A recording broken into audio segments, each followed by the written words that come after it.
Andereñok ideia euria metodoa erakutsi digu.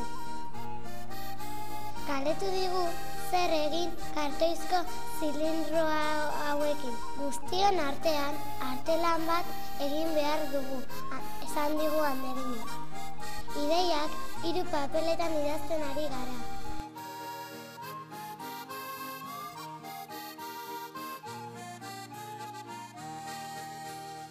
Egiak parrez parrez, bihotzan egarrez.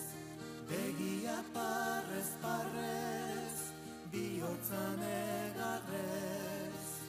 Alaxe joaten nintzan maitia zugandi dolorez.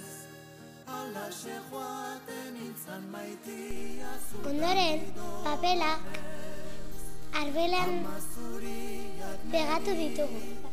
Gero, zailkatu ditugu. Eraikuntzak, katalejoak, makina itxurakoak, koeteak, eta beste talde batzuk. Haren, bakoitzak puntuazio txartelak izan ditugu. 1, 2, 3 puntokoak, eta gustuko ideiei jarri ditugu.